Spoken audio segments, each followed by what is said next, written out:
Hey everyone, welcome back. You know how much we love to really sink our teeth into a topic here. So today we're going deep. We're talking Deer Park Okay. by Wang Wei. I like it. This is one of those poems that I think people either kind of breeze past because it's short, Right? or they get sort of stuck, like almost intimidated by it. Yeah. I can see that. It's deceptively simple, but it's really a masterpiece of Tang Dynasty poetry. For sure. And the Tang Dynasty, like you said, that's when Chinese poetry really hit its stride. Absolutely. Yeah. I mean, nature, spirituality, solitude, it's all there, wrapped up in these really tight, evocative images. And that's what I love about Wang Wei. He just nails that, like crystallizes these really complex ideas into these almost like perfect little moments. Yeah. It's interesting you say that because that's exactly what draws people to Tang Dynasty poetry, I think. It's like a direct line to a certain kind of beauty and peace that feels very, essential. Totally. It's like stepping outside the chaos of everyday life, Yeah. finding that quiet space, which is ironically what Deer Park seems to be all about. Exactly. But before we get ahead of ourselves, Right. let's hear it. Let's get into it. Yeah. So I'm going to read this twice, once in Chinese, to kind of let the sounds wash over you, Okay. and then in English, so we can really unpack the meaning. And for listeners, don't worry if you don't speak Chinese, just kind of let the rhythm and the tones, just let it wash over That's you. an experience. Exactly. Cool. Okay, here we go. Reads poem in Chinese. And in English, the translation. Empty mountain, no man is seen, yet there is the sound of voices. The setting sun enters the deep woods and shines once again on the green moss. See, even in translation, it's like there's a stillness, but it's not empty. Yeah, no, absolutely. It's like you can just feel the space around the words. You can feel the mountain. Exactly. But let's talk about those first two lines, because that's where, I feel like the whole poem pivots, right? Empty mountain, no man is seen, yet there is the sound of voices. Yeah. What's going on there? How does he just, drop that on us? Well, it's interesting, right? Because he sets you up for complete isolation, empty mountain, right? No one around for miles, probably. Right. But then he does this amazing thing where he brings in the sound.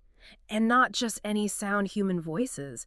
It's such a powerful way to suggest presence, even though no one is physically there. Right. It's like this ghostly presence almost. You're Yeah. forced to imagine who these people might be, what they're talking about. It makes you an active participant in the poem. Absolutely. It's not just a passive observation of nature. It's inviting you to engage with it, to imagine yourself in that scene. Totally. And then the way he transitions to those next two lines, it's almost cinematic. Yeah. The setting sun enters the deep woods and shines once again on the green moss.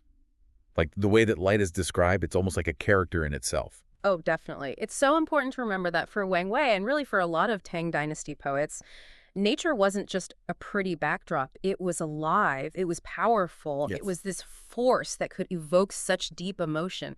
So when he describes the setting sun entering the woods, it's not just about light fading. It's about this sense of time passing, of things coming to an end, but also being reborn, right? Like the green moss, how it's suddenly illuminated. Yeah. It's like this reminder that even in the face of inevitable change, there's this enduring beauty and vitality. It's like that line, shines once again. It just gets me every time. Because it implies that this has happened before. This cycle of day and night, of life and death, Yeah. of growth and decay, and it will happen again. It's both comforting and kind of, awe-inspiring at the same time. Right, and that's what makes this poem more than just a nature poem, right? It's getting at something deeper, something about the human experience, about finding peace and meaning within these cycles. And that makes me think about Wang Wei himself, right?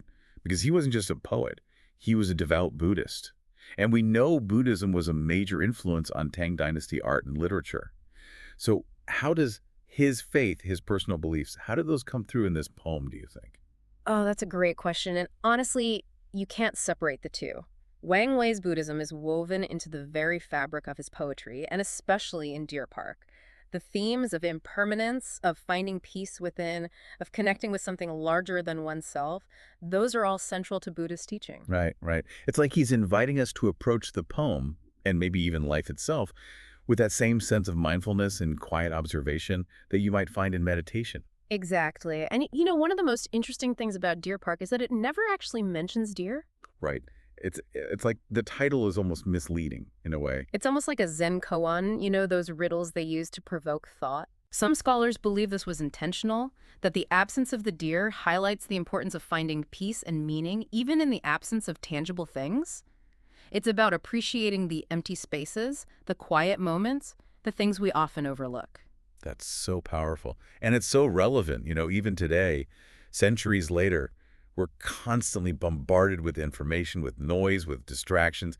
It's so easy to forget to just be present, Totally. to just sit with our own thoughts and just like listen to the world around us. And I think that's maybe the most enduring message of Deer Park. Right. It's a reminder that sometimes the most profound experiences are found not in the grand gestures, but in the quiet moments of contemplation. It's like Wang Wei is whispering to us through the centuries saying, slow down, breathe, find your own deer park, wherever that may be. I love that. And on that note, I think we should probably all take a deep breath and find our own little piece of quiet. I think that's a perfect place to end. Until next time.